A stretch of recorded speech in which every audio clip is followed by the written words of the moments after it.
Welcome to KYC, our occasional series where we take a look at our prospective Central Council candidates. These are men and women who aspire to be in the upper echelons of governance at the Institute of Chartered Accountants of India. Today we have with us M. Sridhar, a one-time Deloitte auditor, currently a very, very popular teacher. Welcome, Sridhar. Nice having you here. Thank you, sir. Nice to have this program. It helps us, in fact, to reach out to all the members. Members are quite anxious to know your views. And one of the first things that I would like to know from you is, how is it that you have chosen to contest straight into the Central Council, whereas the normal route for most people, of course, there are many exceptions, for most people is to come through the Regional Council? Okay, I'll put it this way. I always had the ambition. There's a profession that gave us whatever we are today. So, in this process, whenever we want to add a value to the profession, it's all about the policy making. When I look at the branch level, yes, branch is at the executing body, and regional council is the coordination body of all the branches. So, I always felt in my institutions, whatever I'm running, and my experience in Deloitte has given me all that executive aspects and administrative aspect. So it's in the policy making part is what I just want to add. So that is the main reason for me to come to the council, central council directly. All right, let me ask you a question which is a bit delicate, Okay. but I'm sure you would answer it. You're a teacher, at least largely a teacher, best known as a teacher. You're not someone who is into CA practice, who has not been into corporate India. Do you think that you will have an understanding of what drives the profession, which way the profession should be headed, what are the issues that are involved, and so on? It's not that I'm not into the practice. In my initial days, I was completely into the core practice. So I very well know as a startup practice what are the issues involved, what is the support required for practicing chartered accountants or the young members. And thereafter, my experience in Deloitte has actually given me an exposure to see various industries. So I got an opportunity to do the audit of various industries, the pharma sector, construction sector, manufacturing sector, where I got an opportunity to interact with the clients, where I even could understand what exactly the industry is looking from the chartered accountants. And thereafter, being a teacher, I am seeing the students at the entry level. What are the expectation of the students while selecting this course? What exactly they want to be? And my interaction with all the young chartered accountants who qualified and who are getting placed gives me a complete understanding about what the members look forward. So, in fact, I possess all the 360 degrees view of our profession from the entry level to the qualified, practice, and employment. So, I'm sure this helps me to clearly understand what exactly our profession requires. Thank you very much, Sridhar. I think I liked that 360-degree view phrase. Let me start from where I believe you should be best suited when you get into the Central Council. In your view, what are the kind of reforms that you think a student is expecting at the level of the examinations, and what are the ones that you would like to push in? The current generation kids, if you see, taking up the CA and all, are the students who are normally born after 2004-5. So these students, the way of education, their schooling and college, if you look at, most of them have came from the central syllabuses and more of analytical learning. So whenever they are looking at CA, especially whenever they are preferring their career goals, they are not looking at one or two courses and selecting. Today they are comparing our profession at the global level and they are seeing what is the methodology of study involved here. So current kids are very, very ambitious and they really want to achieve things very fast. So therefore, when we look at our course, when compared to the current ambitious student, there is a lot need to be done on the analytical side. The structure what we are following today, the three levels in the CA profession, followed by the 3 years of articleship, been the same for the past 30 years with a little name change and subject change. But actually, the way the industry is also looking at toward is the more specialization approach. So I always think that it is not, in addition to the current structure, no doubt the academics give them the subject knowledge, the articleship give them the basic understanding of how things work out in the practice. But today, when 54% of the members are in employment, and when we see the campus interviews and all, almost 40% approximately are getting placed in the campus interviews. So I went on to study what exactly the industry is looking at.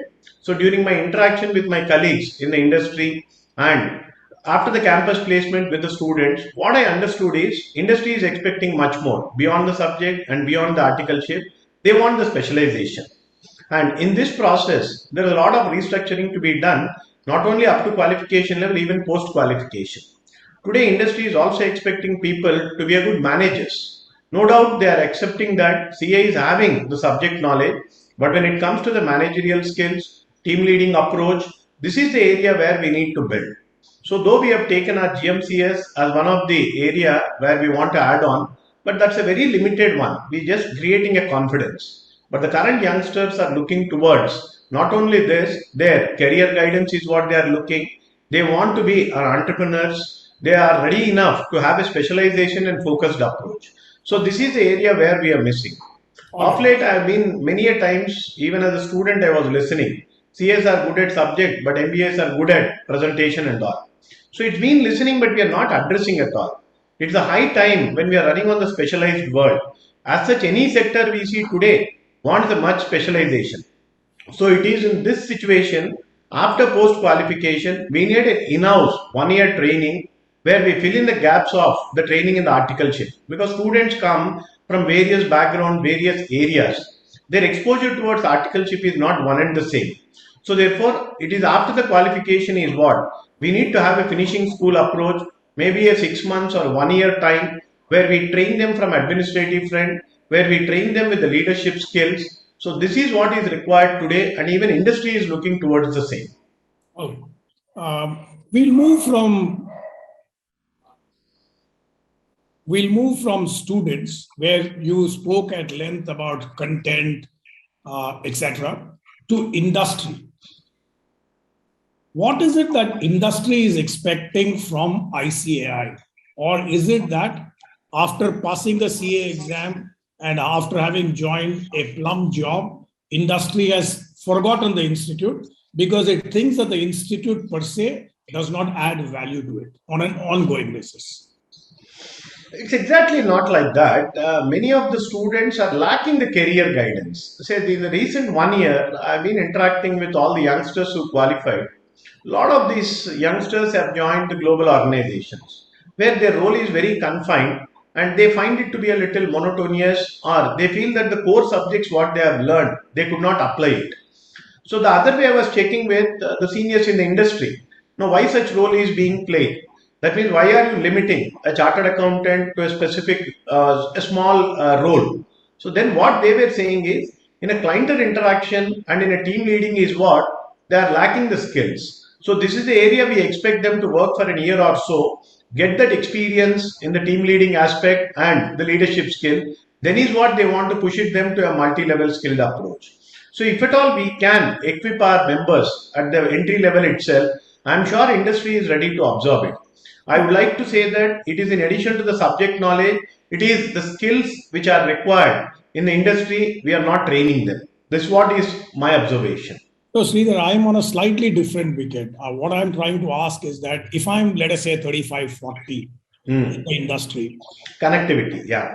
I have forgotten about the CA Institute. I have forgotten about the CA Institute because there is no connect between me and the institute. What I'm asking is, what do those people in their mid-career, the 35, 40 guys, expect the institute to do for them now? And have you been able to flag some of these issues? Yeah.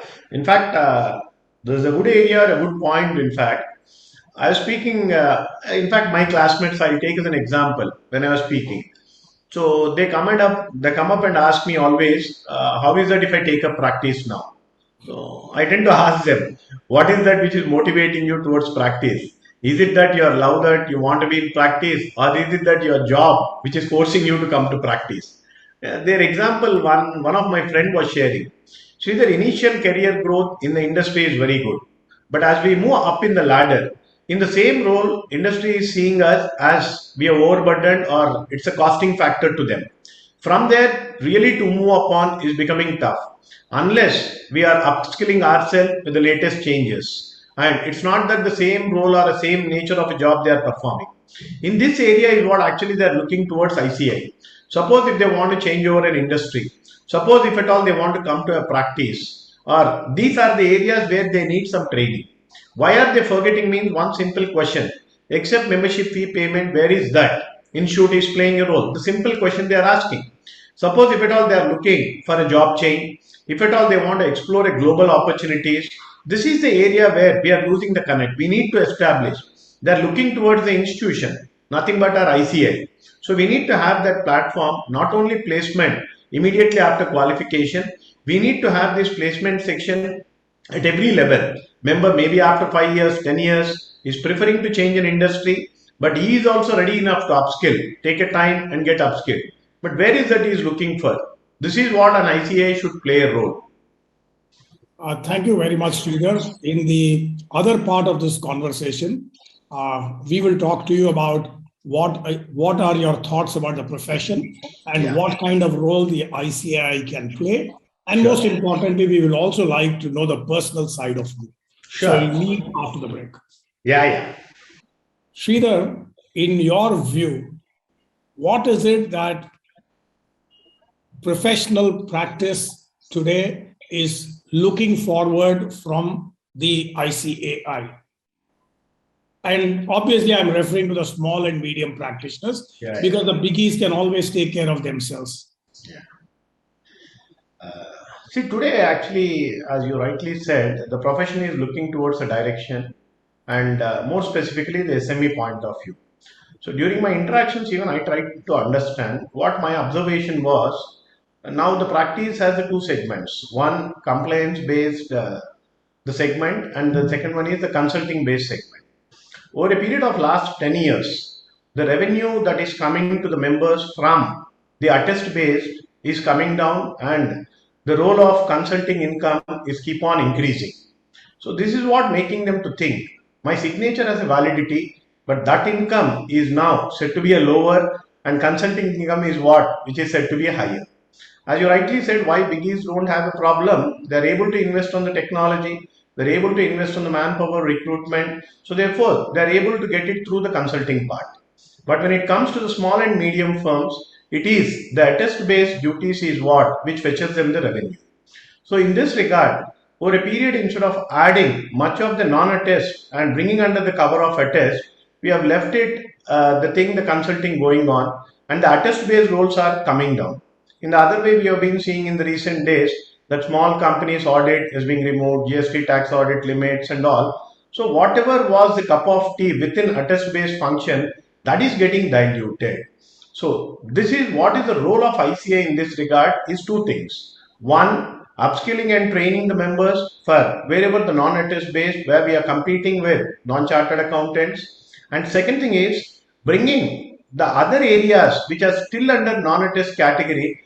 We need to do that, the presentation to the government and bring it under the attest base. So this is a role where we need to present to the government what exactly it can add a value if it is bought under the net of attest and what exactly a chartered accountant can add. So we could not do the areas of that scope under attest function being coming down. This is the most concern for the small and medium practitioners. So if at all we can give that shelter, I'm sure SMEs will really perform well.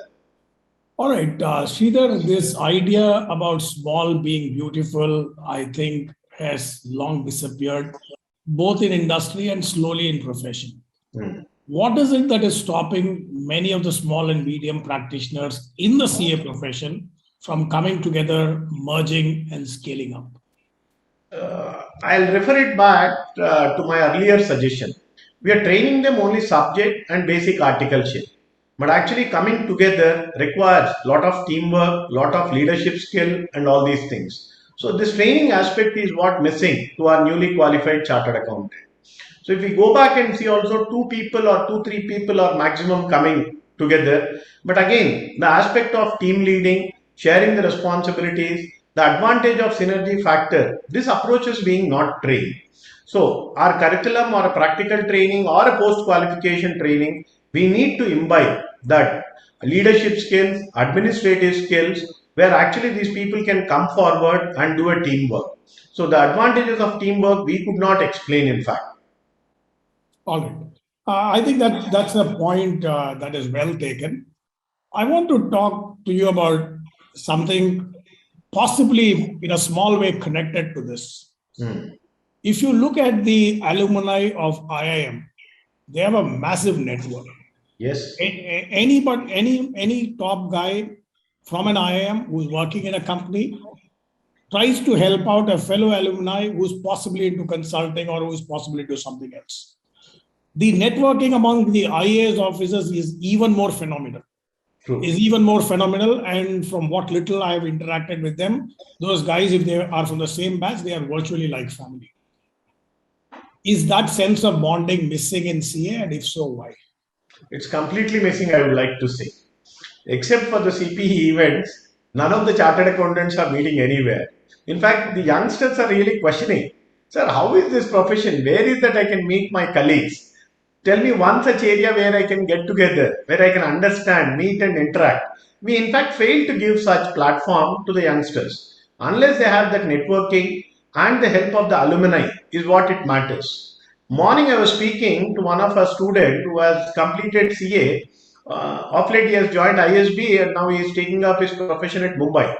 So some other students actually want to take up ISB. So he was asking, sir, can I get a reference where I can prepare myself and join the ISB? So when I was talking to this student who has done in ISB, he's purely talking on the alumni. And he was proud to say that it is the alumni which does the interview of the students who are now aspiring to take up the admission. Alumni matters a lot. Here, everywhere we are coming out with code of conduct. What exactly I can do, what exactly I can't do. See, now is that in non-attest functions, we are competing with so many professionals, but for us, the tag of the code of conduct is what hanging. So it's a time that we need to classify our activities into different phases, and code of conduct applicability should be proportionately done. We cannot say that a complete code of conduct for all the activities. This is what is restricting.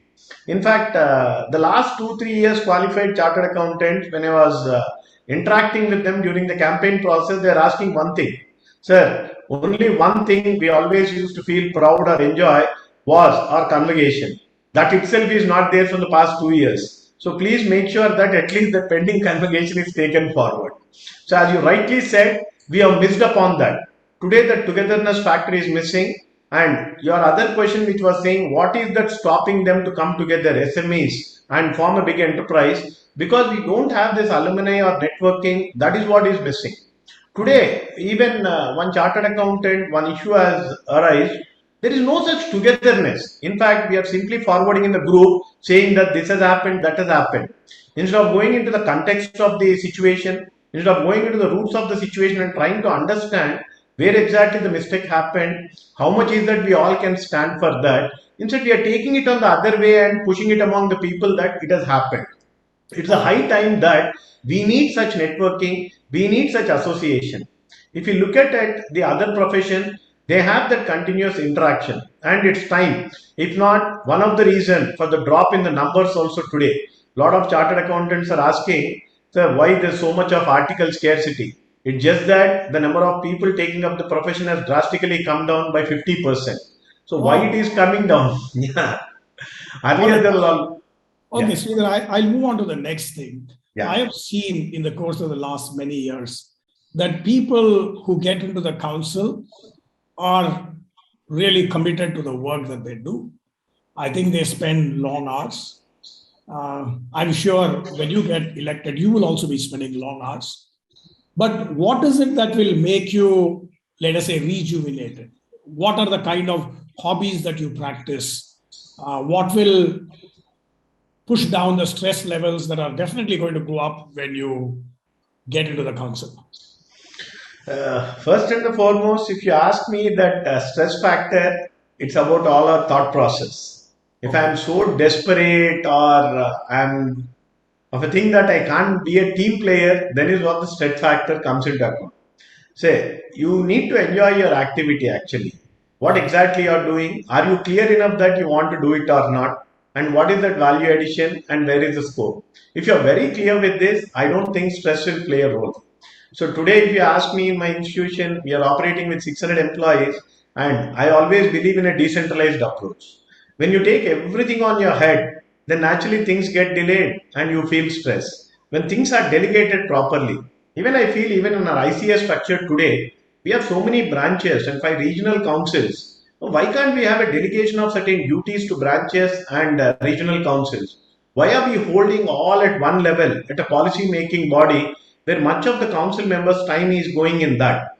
If at all council can stick on to the policy making and to the best possible, we do that decentralization. There is no concept called as the stress factor or long working hours. In the other way, I say between a hard work and a smart work, it's time that we need to switch towards smart work. All right. We're getting now to more specifics. What are your hobbies? My hobbies is more of doing a new things. Always try and make an attempt.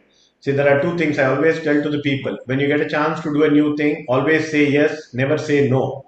It is when you try about new things, you will come across new people, you will learn new things in your life, what exactly you didn't have earlier. So that is the first and the foremost. Second one is, it's all about your friends and family.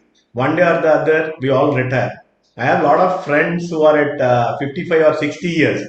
I always try to understand from them what is your, I mean to say, motivating factor at this age. Many of them I found that it is all about the togetherness and friends at that age is required. So I always maintain a good friends and we go forward. And the third factor, as for all of us, it is the family. End of the day, whatever work we do, if at all we go with a smile to the house, that actually is your family's strength. So these are my hobbies. And the last one is what is the best I can add back to the society. I always work with how much employment I can generate. I had the target of giving employment to the 1,000 people and I was working. When I came out of a Deloitte, that's what I thought. Can I give the same number of employment in Hyderabad equivalent to that? That was a challenge with which I worked and I'm moving on that. And since past 5 years, I'm working only on that basis. Excellent. Now, my penultimate question, my last but one question, Sridhar. In the course of the next 3 years, what is the single most important thing for you to do in the council? Yeah, I would like to say the three things. In that, I'll prioritize We'll and keep say just one. We'll keep one. only one. First, we should emerge as complete business solution provider. Today, the world is changing. We need to accept the truth and we need to accept what exactly the client is looking. So, if at all we can equip and upskill our members and make them as complete solution provider, this is the first. In addition, members going into the employment, it is the leaders we need to generate. It is not about dependency, it is about the leaders. So this is what I want to make at our ICA level, where our members tomorrow project in a strong alumni, where we are not less than any IIM alumni or we are not less than any civil servants alumni. This is what is my first and foremost thing. All right. Last question, Sridhar. Yeah. Tricky, delicate question, but I'll ask you that. What do you think are your chances to become a Central Council member? Sir, instead, I won't see it as a winning or a losing aspect. It's about taking up the responsibility or not. Either way, I'm always happy because it's not a desperate that you have to become a council member. I've been serving the students, I've been serving the practice members with articles, I've been serving the industry members with the placements which I am being doing it. It is nothing that I'll be doing new, but the reason for taking up this is to serve at a larger level. Why are we restricting? When this profession has given to us and we can add back, let us do at a higher level. So therefore, if you ask me the chances of winning or losing, it always depends on the member's thought process. And I always treat this as a responsibility. That is what I'm looking at. Thank you very much, Sridhar. It was a pleasure talking to you, meeting up with you, and my best wishes for you to get through the council. Thank you very much. Thanks a lot, sir. And it's nice speaking to you. And thanks for the opportunity. In fact, I could share such thoughts because once upon a teacher is now an interviewer, once upon a student is now a contestant. Hope we'll work together to do what best we can add to the profession. Thank you very much. Thank you.